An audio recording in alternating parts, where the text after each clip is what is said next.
महाराष्ट्राच्या राजकारणात सध्या जे काही चाललंय याचे दररोज आपण साक्षीदार आहात. सर्वसाधारण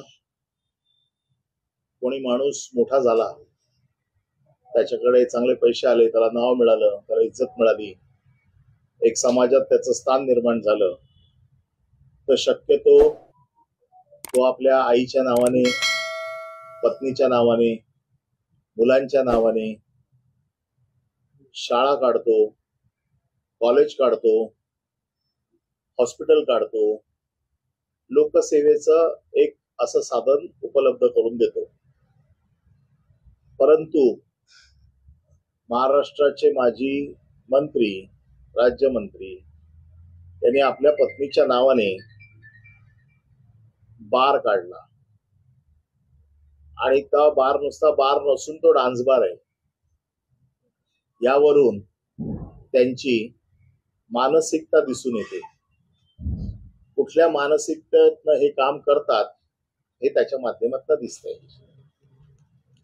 विधानसभेच्या शेवटच्या दिवशी मी राज्याचे गृहराज्यमंत्री व महसूल मंत्री यांच्यावरती आरोप केले.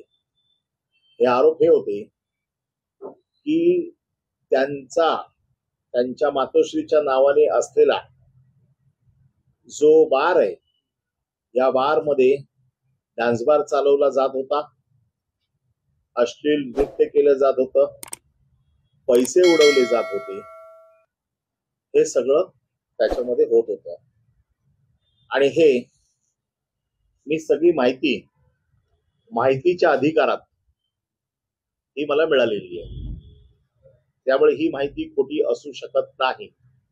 या माहितीच्या अधिकारात मिळालेल्या माहितीमध्ये 22 डान्स बार म्हणजे बारबाला, 22 गिराईक, 4 कर्मचारी यांच्यावरती कारवाई केलेली आहे. बारचे नियम तर सगळे तुडवले गेलेलेच आहेत, परंतु याच्या बाबतीत खुलासा करताना माजी मंत्री रामदास कदम यांनी सांगितलं की माझ्या पत्नीच्या नावाने बार आहे, म्हणजे आता त्याच्यात काय डिस्प्यूट राहिला नाही. गृहराज्य मंत्र्याच्या आईच्या नावाने डान्स बार चालतो, तो सुद्धा पोलीस स्टेशनच्या नाकाच्या खाली. हे गृहराज्य मंत्री नवीन मुंबई पर्यंत डान्स बार वरती रेड करायला जातात का? तर अश्लीलता चालते, अश्लीलता पसरवली जाते, अनैतिक धंदा आहे, समाज विघातक कृती आहे, म्हणून हे काय करतात, रेड करतात. हरकत नाही, चांगलं काम करतात. पण स्वतःच्या आईच्या नावाने जो डान्स बार चालतोय त्याच्यावर कोण कारवाई करणार? त्याच्यावर कारवाई झालेली आहे. त्यांनी असं देखील सांगितलं, माझा उल्लेख त्यांनी अर्धवट वकील म्हणून केलेला आहे. त्यांना एक गोष्ट कळली पाहिजे, विधानसभेत मी वकील म्हणून बोलत नाही, विधानसभेत मी आमदार म्हणून बोलतो. पुन्हा ही माझ्या आमदारकीची 4थी टर्म आहे. त्याच्यामुळे विधानसभेचे नियम, विधानसभेचे कायदे मला चांगले माहिती आहेत. त्यामुळे मला त्यांच्या ज्ञानाची किंवा त्यांच्या सर्टिफिकेटची गरज नाही.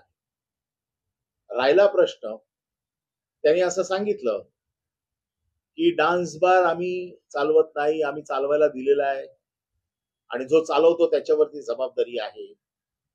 तर मी आपल्या माहितीसाठी हे कायद्यातल्या तरतुदी आणलेल्या आहेत.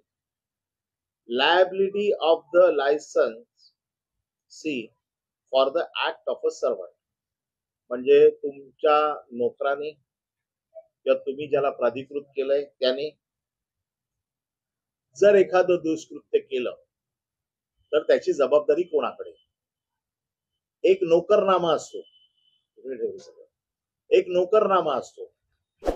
जर तुमच्या वतीने तुम्ही कोणाशी अग्रीमेंट करा, त्या अग्रीमेंटला काही किंमत नाही, परंतु कुठलाही डान्स बार चालवताना एक नोकरनामा असतो, ज्या नोकरनाम्यामध्ये तुम्हाला त्याची सगळी माहिती भरून द्यावी लागते. हा नोकरनाम्याची कॉपी आहे आणि ह्या नोकरनाम्यावरती मालकाला सही करावी लागते. या नोकरनाम्यावरती मालकाला सही करावी लागते. आणि एखादी कृत्य तुमच्या वतीने जो प्राधिकृत झालेला आहे त्याने केलं तर त्याची जबाबदारी काय आहे, तर मी तुम्हाला वाचून दाखवतो. Liabilities of the licensee for the act of a servant. The holder of the license, permit, pass, or authorization granted under this act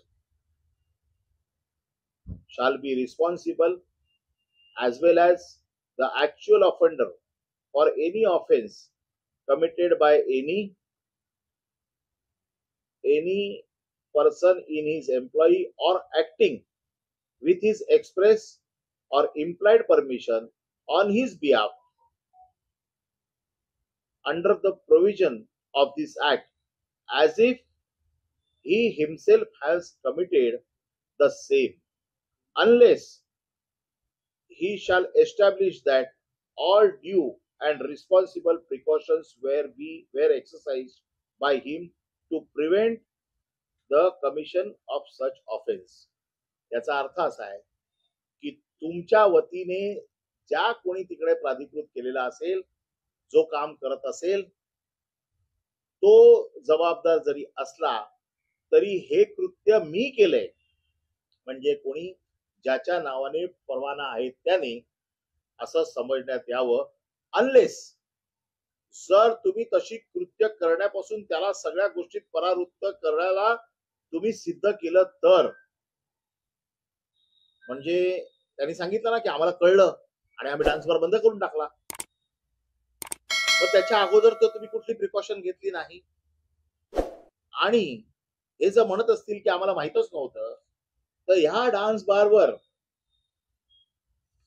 जशी 31/5/2025 ला रेड झाली, तशीच रेड 28/5/2023 ला रेड झाली होती. त्याच्यामध्ये गुन्हा हाच आहे. दुसरी रेड 10/8/23 ला झाली होती. म्हणजे दोन रेड याच्या अगोदर या बारवर झालेल्या आहेत आणि याचे पुरावे आहेत. हे माझे कागद नाहीयेत, हे कागद FIR च्या कॉपीज आहेत आणि ह्या सगळ्या राईट ऑफ इन्फॉर्मेशन मध्ये मिळालेली माहिती आहे. खोटी असायचं काही कारणच नाही. म्हणजे तुम्हाला माहिती आहे की तुमच्या बार मध्ये अश्लीलता चालते, तुमच्या बार मध्ये पोरी नाचवल्या जात आहेत. मग हे माहित असून तुम्ही कुठलीही प्रिकॉशन घेतलेली नाही, तुम्ही हे सिद्ध करू शकत नाही. त्याच्यामुळे तुमची जबाबदारी ही या निमित्ताने सिद्ध होते. त्यामुळे माझी अर्धवट नॉलेज किंवा माझं नॉलेज कायद्याच्या आधारावरती, मी आज गृहमंत्री आणि राज्याचे मुख्यमंत्री फडणवीस साहेबांचा आज वाढदिवस आहे. आपल्या माध्यमातून त्यांना वाढदिवसाच्या शुभेच्छा देतो. खरं म्हणजे वाढदिवसाच्या निमित्ताने आज त्यांच्याकडे ही भेट रूपाने त्यांच्या ज्या मंत्रिमंडळात असलेल्या सहकार्याचे प्रताप देणार होतो, परंतु आज ते गेलेत गडचिरोलीला. त्यामुळे उद्या हे सगळे कागद हे मी त्यांच्याकडे देणार आहे आणि त्यांच्यावरती काय कारवाई करणार त्याचं कारण असं आहे की डान्स बार त्यांच्या पत्नीच्या नावाने आहे हे तर त्यांनी मान्य केलंय, म्हणजे मातोश्रींच्या नावाने आहे हे तर त्यांनी मान्य केलंय. त्यामुळे आता तिथे तो प्रश्न नाही आहे. डान्स बारचे नियम आहेत, नियम तर सगळे तुडवलेले आहेत. कारण डान्स बार मध्ये महिलांना किती वाजेपर्यंत ठेवायचं याचा कायदा आहे. 9च्या नंतर महिला राहू शकत नाही. सिंगर जरी आपण म्हटलं, ऑर्केस्ट्रा म्हटलं, ते म्हणतात ऑर्केस्ट्रा आहे, तरी 5च मुली त्याच्यामध्ये काम करतात. ऑर्केस्ट्राचे नियम असे आहेत, त्या मुली प्लॅटफॉर्मवरना खाली जाऊ शकत नाही. यांच्याकडे हे म्हणतात 14 मुलींचं लायसन होतं, 5 मुलींना लायसन परवानगी असताना 14 मुली काय करत होत्या. पुन्हा रेकॉर्डिंग पोलिसांचं आहे, ज्याच्यामध्ये नृत्य करताना, लगट करताना, पैसे उधळताना या सगळ्या गोष्टी आलेल्या आहेत. त्यामुळे ह्या केसमध्ये सिद्ध करण्यासारखं आता काही राहिलेलं नाही. माझी मुख्यमंत्र्यांना विनंती आहे, त्यांनी ताबडतोब कारवाई करावी आणि ही कारवाई जोपर्यंत ते करत नाही, मी प्रत्येक आठवड्याला त्यांना एक स्मरणपत्र देणार आहे. प्रत्येक आठवड्याला त्यांना मी स्मरणपत्र देणार आहे की आपण काय कारवाई केली. ज्या रेड करतायत आम्हाला मान्य, ही त्यांची कदम फॅमिलीची जुनी सवय आहे. सगळीकडे रेड करायची आणि आम्ही ह्याला तोडपाणी गँग म्हणतो. म्हणजे त्यांच्या दोन्ही मुलांचे आमच्याकडे भरपूर प्रताप आहेत. हे टप्प्याटप्प्याने आम्ही बाहेर काढू. प्रदूषण मंडळामध्ये किती रेड झाल्या, त्या रेडचं पुढे काय झालं, चाकणमध्ये झालेल्या रेडमध्ये त्यांना अधिकार होता की नाही, या सगळ्या गोष्टी आमच्याकडे आल्या आहेत. त्यांच्या वैधतेचा प्रश्न आहे. आता हळूहळू टप्प्याटप्प्याने सगळ्या गोष्टी घेतोय. हा झाला त्यांच्या डान्स बारच्या अश्लीलतेचा पुरावा. ते म्हणतात ना, माझ्या आईची बदनामी करतायत, माझ्या आईची बदनामी करतायत. अरे लाज वाटायला पाहिजे की आपल्या बायकोच्या नावाने असे प्रकारचे बार उघडून तिकडे मुली नाचवायला. शरम वाटली पाहिजे महाराष्ट्राला. महाराष्ट्राची मान खाली घातली तुम्ही की आपल्या पत्नीच्या नावाने. एवढं तर कळायला पाहिजे होतं की आपल्या पत्नीच्या नावाने हा बार चालतो, त्या बार मध्ये अश्लील डान्स चालतो, त्या बार मध्ये अश्लीलता पसरवली जाते. आणि तुम्ही गृहराज्य मंत्री आहात महाराष्ट्राचे. तुमच्या आईच्या नावाने, आज तुमच्या आईच्या नावाला भट्टा लागला, तुम्हाला लाज वाटते ना? मग अशी कृत्य करता कशाला? त्यामुळे माझं मत असं आहे की मुख्यमंत्र्यांनी यांचा राजीनामा घ्यावा. जगबुडी नदी, या जगबुडी नदीच्या बाबतीत जो गाळ उपसायचा, वाळू उपसायचा हा जो काय उपक्रम आहे, या उपक्रमामध्ये फक्त 100-150 मीटर वरती गाळ उपसला जातो. त्यांनी सांगितलं की तो गाळ कोण घेऊन जात नाही. त्या गाळाला म्हणजे तो गाळ शेतकऱ्यांच्या कडे दिला पाहिजे असा नियम आहे. की गाळ उपसला, गाळ उपसतंय कोण? सरकार आपल्या पैशाने उपसतंय. तो शेतकऱ्यांकडे दिला पाहिजे. त्या शेतकऱ्यांना त्याची गरज आहे भराव टाकण्यासाठी, असं आणखी कुठल्या कामासाठी. वाळू असेल तर तो तुमच्या नवीन नियमाप्रमाणे घर बांधणीसाठी त्याला 5 ग्लास दिले पाहिजे. हा सगळा जो काय मी त्या दिवशी पुरावे दिलेले आहे, ही सगळी जी वाळू आहे, ही सगळी वाळू ही योगिता डेंटल हॉस्पिटल आहे, जे गृह राज्य मंत्र्याच्या बहिणीच्या नावाने हॉस्पिटल आहे. दातांचं महाविद्यालय, हॉस्पिटल नाही महाविद्यालय. या महाविद्यालयाच्या प्रांगणामध्ये ही वाळू पडलेली आहे. जर ही गाळू कोण घेऊन जात नाही तर ही वाळू तुमच्या प्रांगणात काय करते? तुम्ही या वाळूचे ढिगारे स्वतःच्या कॉलेजमध्ये कशाला लावलेत? जर कोण घेऊन जात नाही तर ते तिथेच पडून राहायला पाहिजे. तुम्हाला ह्याची गरज काय? या गाळामध्ये वाळू मिश्रित गाळ आहे. याच्यामध्ये ते तिथे जाळली जाते, वाळू वेगळी केली जाते, गाळ वेगळा केला जातो आणि यांचे चट्टे बट्टे ही वाळू नंतर विकून टाकतात.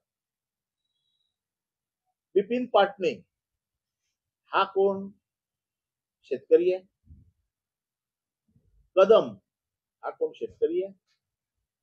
म्हणजे ह्यांची वाळू जिथे जिथे पडलेली आहे त्या वाळूचा आम्ही व्हिडिओ जिओ टॅग लागून आम्ही ड्रोन सर्वे केलेला आहे आणि तो मी उद्या पेनड्राईव्हच्या माध्यमातून मुख्यमंत्र्यांकडे देणार आहे. त्याचं कारण असं आहे की ही जर वाळू कोण घेऊन जात नाही तर ह्या वाळूचा तुम्हाला उपयोग काय? पण हे म्हणतात की मी त्याचा कोणी नाही. 1 वर्षापर्यंत त्यांच्या म्हणण्याप्रमाणे पकडून चालू की 1 महिन्यापर्यंत ते त्या ट्रस्टवर होते. शिवतेज आरोग्य संघटना, आरोग्य सेवा संस्था हा ट्रस्ट आहे, ज्या ट्रस्टचं ते कॉलेज आहे. कोण कोण आहे त्याच्यात? त्यांची आई आहे, त्यांची बहीण आहे, त्यांचा भाऊ आहे. हे स्वतः आहेत असं माझं मत आहे. पकडून चला ते नाही आहेत. मग मी जे काय म्हणतो की कॉन्फ्लिक्ट ऑफ इंटरेस्ट, की तुम्ही काढलेली वाळू, तुम्ही चालवलेले आईच्या नावाने डान्स बार, हे कॉन्फ्लिक्ट ऑफ इंटरेस्ट या सदराखाली मोडतात. स्वकीयांचं हित म्हणजे कॉन्फ्लिक्ट ऑफ इंटरेस्ट. यांनी तर असं जाहीर नाही केलंय कुठे की माझे या घराशी काही संबंध नाही, मी या घराशी संबंध तोडलेले आहेत, कुठली पेपर नोटीस दिली नाही आहे. किंबहुना कालच त्याच्या वडिलांनी मोठं भाषण केलंय की माझी दोन्ही कशी मुलं कर्तृत्वान निघाली आहेत. ही त्यांची कर्तृत्व आहेत. आणि या कर्तृत्वाचा त्याच्या वडिलांना अभिमान आहे. कालच सांगितलेलं आहे. त्याच्यामुळे ते कॉन्फ्लिक्ट ऑफ इंटरेस्ट या सदराखाली मोडतात. दुसरा विषय जो मी सांगितला होता, महाप्रळ नाळा. महाप्रळ नाळ्याचं उत्खनन करण्यासाठी आकिब मुकादम त्या माणसाने मुख्यमंत्री एकनाथ शिंदेना पत्र लिहिलं की मला हा गाळ काढू द्या. नंतर त्यांनी पालकमंत्री यांना पत्र लिहिलं, उदय सामंतना, की मला गाळ काढू द्या. त्यानंतर योगेश कदम यांनी पत्र दिलं की मला हा गाळ काढू द्या. अख्ख्या महाराष्ट्रात एकाच माणसाला अशा प्रकारे गाळ स्वतःच काढायचा आणि स्वतःच त्याची विल्हेवाट लावायची अशा प्रकारचं काम दिलं गेलं. हे दिलं कोणाच्या आदेशाने? महसूल मंत्र्यांच्या आदेशाने, राज्य महसूल मंत्र्यांच्या आदेशाने. हे दिल्याच्या नंतर जिथे गाळ काढायची परवानगी दिली होती, महादेव नाला नावाचा जो प्रकार आहे, महाप्रळ गाव महादेव नाला, या महादेव नाल्याच्या ऐवजी त्यांनी गाळ काढला कुठे? सावित्री नदीचा. सावित्री नदीचा गाळ काढल्यावरती तो सक्शन पंपने काढला, म्हणून कलेक्टरने त्याच्यावरती बंदी आणली. हे सगळे कागद मी आपल्याकडे उद्या त्यांना सबमिट केल्यावरती देणार आहे. याच्यावरती बंदी आणल्यानंतर आकिब मुकादम हा कोर्टात गेला. कोर्टाची ऑर्डर आहे. कोर्टाने काय सांगितलं? काल त्यांनी सांगितलं ना, कोर्टाच्या आदेशाने वाळू काढत होता. कोर्टाने काय सांगितलं? Due process of law follow करून तुमची ऑर्डर द्या, कारण तुम्ही त्यांना शोकॉज नोटीस दिलेली नाहीये. आणि त्यांना गाळ काढायला परवानगी दिली. त्यांच्यावरती गाळ काढायची परवानगी कुठली आहे? महादेव नाल्यातली. गाळ काढतायत कुठला? सावित्री नदीतला. अख्ख्या महाराष्ट्रात फक्त एकटाच माणूस असा गाळ काढतोय आणि म्हणून त्यांच्यावरती कारवाई झाली. हा आकिब मुकादम कोण आहे? हा यांच्या घरातला नोकरासारखा आहे, म्हणजे यांचा अगदी घरचा माणूस. त्याचे फोटो मी आपल्याला त्या दिवशी दाखवले.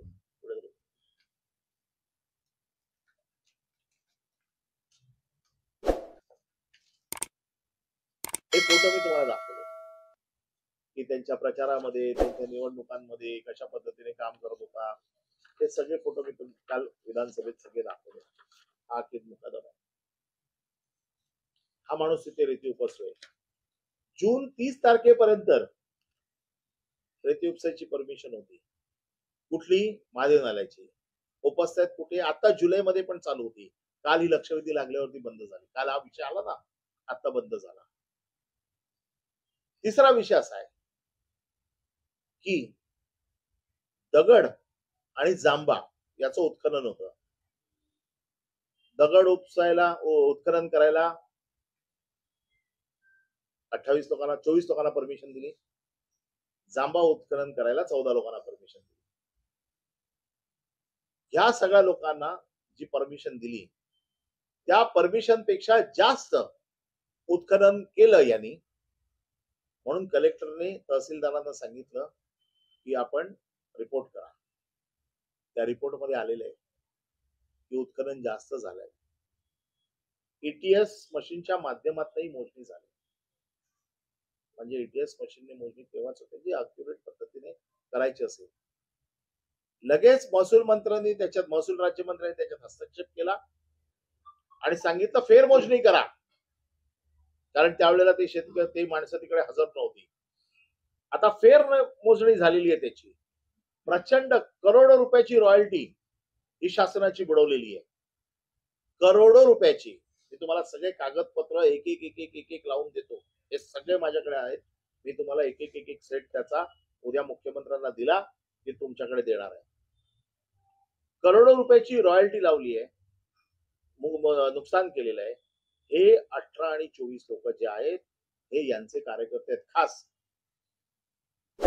आणि त्यांनी जे उत्खनन केलेलं आहे, या उत्खननाने शासनाचं करोडो रुपयाचं नुकसान झालेलं आहे. आता हे नुकसान झालेलं आहे तर त्याचा अहवाल आला पाहिजे बाहेर की किती अवैध दगड उचललाय, किती जांबा अवैध उचललाय अजूनही त्याचा रिपोर्ट येत नाही. कारण त्याचं असं आहे की राज्यमंत्र्यांचा त्याच्यावरती दबाव आहे. आणि म्हणून मी मुख्यमंत्र्यांना आणि महसूल मंत्र्यांना मी आठवत असेल तर पहिल्याच दिवशी प्रश्नोत्तर दादा केचे यांच्या प्रश्नाच्या की मी कागदपत्रांसकट आपल्यावरती पुरावा देणार आहे, जे पुरावे मी दिले. आता माझं आव्हान आहे रामदास कदमना आणि योगेश कदमना, तुमच्या हिंमत असेल माझ्यावरती दावा लावा. तुमच्यावरती हिंमत असेल माझ्यावरती हक्कभंग आणा आणि मला व्यासपीठ उपलब्ध करून द्या. त्याचं कारण असं आहे की जर मुख्यमंत्र्यांनी कारवाई केली नाही तर मी स्वतः कोर्टात जाणार आहे. त्यांनी माझा आमदार म्हणून नॉलेज बघितलंय. जे अर्धवट म्हणतात ना मला वकील, ते वकील म्हणून माझं पूर्ण ज्ञान मला जे दाखवायचं ते कोर्टात. आणि कुठल्याही परिस्थितीमध्ये महाराष्ट्र सरकारची आबरू जर मुख्यमंत्र्यांना वाचवायची असेल तर मुख्यमंत्री या गृह राज्यमंत्र्याचा राजीनामा घेतील आणि आबरू जाण्यापासून सरकारला वाचवतील असं मला वाटतं. आज त्यांना वाढदिवसाच्या शुभेच्छा देतो आणि या वाढदिवसाच्या निमित्ताने त्यांनी सद्बुद्धीचा वापर करून या आपल्या सगळ्या मंत्र्यांना आवर घालावा अशी आज त्यांना वाढदिवसाच्या निमित्ताने त्यांना आज विनंती करतो. आज अजितदादा पवार यांचा देखील वाढदिवस आहे, त्यांना देखील मी शुभेच्छा देतो. अजितदादा पवार त्या दिवशी सभागृहात हजर होते. त्यांच्या कडक स्वभावाचा मी साक्षीदार आहे. असल्या गोष्टी ते खपवून घेणार नाहीत. काल सूरज चव्हाणचा त्यांनी ताबडतोब राजीनामा घेतला. अशा गोष्टी अजितदादांच्याही पचनी पडणार नाही. अजितदादांना देखील मी वाढदिवसाच्या शुभेच्छा देताना अशा गोष्टी तुम्ही मान्य करू नका. एकनाथ शिंदेकडनं माझी काही अपेक्षा नाहीये, कारण त्यांना त्यांचा राजीनामा घेणं परवडणार नाही आणि ते घेऊ शकत नाही असा माझा अभ्यास आहे. त्यामुळे ह्या दोन्ही मुख्यमंत्र्यांना आणि उपमुख्यमंत्र्यांना वाढदिवसाच्या शुभेच्छा देताना त्यांच्या महसूल राज्यमंत्र्याच्या राजीनाम्याची मागणी मी आज करत आहे. म्हटलं होतं हा अर्धवट वकील आहे. वकिलीची परीक्षा यांनी कशी पास केली मला माहिती नाही. मी विधिमंडळामध्ये 32 वर्ष काम केलंय. मला देखील अनेक नियमाची माहिती आहे, प्रत्येक नियमाची माहिती आहे. आणि म्हणून मी अर्धवट वकिलाला सांगेन, ज्या वेळेला एखाद्या मंत्र्यावरती आरोप करायचे असतील सभागृहामध्ये तेव्हा त्याला 35ची नोटीस द्यायला लागते आदल्या दिवशी. त्याची कॉपी सभापतींना द्यायला लागते आदल्या दिवशी आणि मग सभापतींची परवानगी घेऊन आरोप करावे लागतात. मग तर या अर्धवट वकिलांनी कुठलीही नोटीस न देता योगेश कदमांना सभापतींकडे सदर प्रकरणाची माहिती न देता योगेश कदम सभागृहात उत्तर द्यायला नसताना त्यांनी आरोप केलेले आहेत गपचूप. आणि मुळात सभापतींनी हे पटलावर ठेवताच कामा नये. ज्या वेळेला 35ची नोटीस दिल्याशिवाय आरोप केले जातात तेव्हा सदर बाब सभापती पटलावर ठेवीत नाहीत. हा नियम आहे विधिमंडळाचा. आता हे अर्धवट वकिलाला माहिती नाही का? आणि हा आम्हाला शिकवतोय नियम, मला शिकवतोय. अरे मी महाराष्ट्राचा विधानसभेचा विरोधी पक्षनेता म्हणून 5 वर्ष काम केलं आहे. एक तर आपण नियमबाह्य काम करायचं विधानसभेमध्ये, विधिमंडळामध्ये, विधान परिषदेमध्ये. आणि माझ्या हक्क टाकून बघ म्हणजे काय धमकी देतोस तू? धमकी देतोस? अरे तुझ्या धमक्याला कोण बीक घालतंय रे? तुझ्यावरती उद्या हक्कभंग दाखल होणार, होय होणार. मागचे 2 दिवस विधानसभाचं कामकाज बंद होतं. कामकाज बंद होण्यापेक्षा सुट्टी होती, रजा होती 2 दिवस आणि म्हणून हक्कभंग आम्ही टाकू शकलो नाही. सर्व अधिकारी सुट्टी होती, 2 दिवस होते म्हणून हक्कभंग टाकू शकलो नाही मी. तू आम्हाला म्हटला कसलं आव्हान करतोस रे तू? तू जे सभागृहामध्ये 7 उतारा दाखवलास ना योगेश कदमाच्या नावाचा आणि तिथं वाळू पडले म्हणून सांगितलंस, ये ना तुझ्या 50 पिढ्या घेऊन खाली बघायला ये तिथं वाळू आहे का. मग सभागृहामध्ये खोटी माहिती द्यायची, सभागृहामध्ये मंत्र्याची बदनामी करायची आणि भावना टाकून बघा हक्कभंग म्हणजे काय? कोण आहेस तू? काय दादागिरी भाषा करतोयस? तुझी अवकात काय आहे? तू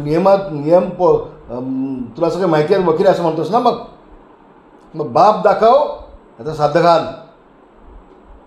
अगे पोलिसांनी तू म्हटल्याप्रमाणे नियमानं बॉम्बे ॲक्टप्रमाणे जर हॉटेल सावलीवरती कारवाई केली असती तर मालकावरती गुन्हा दाखल झाला असता, म्हणजे माझ्या पत्नीवरती गुन्हा दाखल झाला असता. पण पोलिसांनी नियम पोलिसांना माहिती आहे. त्यांनी त्या मालकावर पण नाही, त्या मॅनेजरवरती गुन्हा दाखल केला आहे. काल मी सगळी माहिती घेतली.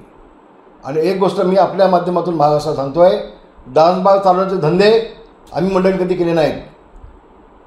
डान्स बार चालवून सर्वसामान्य माणसाचं जीवन उद्ध्वस्त करण्याचं पाप आम्ही कधी केलं नाही. आम्ही लोकांना बसवण्याचं काम केलं, उद्ध्वस्त करण्याचं पाप नाही केलं आम्ही. योगेश कदमांना राजकारणातून उद्ध्वस्त करण्याचं पाप तू आणि उद्धव ठाकरे दोघांनी केलेत. दापोलीमध्ये दोघांनी केलेत, पण तुम्हाला अपयश आलं. उद्धव ठाकरे तर अख्खा महाराष्ट्र घेऊन खेडमध्ये आले होते सभा घेण्यासाठी. तिच्या 10 पटीने त्याच ठिकाणी मी सभा करून दाखवली. आणि आता तिथं काय जमलं नाही म्हणून विधिमंडळामध्ये, विधान परिषदेमध्ये सभागृहाची दिशाभूल करून खोटी माहिती घेऊन तू कसलं राजीनामा मागतोस रे? भेट ना मुख्यमंत्र्यांना आणि तुझ्याकडे एकदा काय आहे ते दाखव ना. दाखव की ते हॉटेल 35 वर्षापासून चालू आहे. 35 वर्षापासून चालू आहे. काय संबंध आहे योगेश कदमांचा तिथे? योगेश कदमांचं वय काय? तेवढा 3 वर्ष वय होतं. आपण काय बोलतो आहे? कुणाचा राजीनामा मागतो आहे? काय आपल्या हातात आहे? सगळे नियम बघ ना. दादागिरी कसली भाषा होतीस कोणाकडे? आमच्याकडे. आणि म्हणून असल्या दादागिरीला भीक घालीत नाही. नियम मला चांगली माहिती आहेत. तुझ्यात हिंमत असेल तर राजीनामा घेऊन दाखव. माझं आव्हान तुला आहे. चल घेऊन दाखव. त्याला नियम आहेत ना. कुठलाही राज्यमंत्र्याचा संबंध नाही आहे. महापौरचं उदाहरण देतो. महापौरचा आणि फोटो दाखवतो सभागृहामध्ये. महापौरमध्ये ती वाळू काढली, ती हायकोर्टाच्या आदेशाने काढली. काल योगेश कदमांनी हायकोर्टाचे आदेश दाखवले पत्रकार परिषदेमध्ये. सन्माननीय हायकोर्टाच्या आदेशाने ती वाळू काढल्यानंतर हा सभागृहात फोटो दाखवतो. हे बघा योगेश कदमांचं काय करते आहे ते. माहिती तर माहिती घे ना. एखादा माणूस व्यवसाय करत असेल आणि तो योगेश कदमांचा काय करत असेल, तो काय गुन्हा आहे का? कुणाचे फोटो दाखवायचे हाऊसमध्ये. आणि मला किती अक्कल आहे बघा. मी किती कायदे पंडित आहे बघा. चुकीची दिशाभूल करून माहिती देऊन स्वतःची थोपटून घ्यायचं काम स्वतः चाललं आहे. हे आता थांबवा, बस झालं. ह्याला कोण भीक घालीत नाही. महाराष्ट्र भीक घालीत नाही.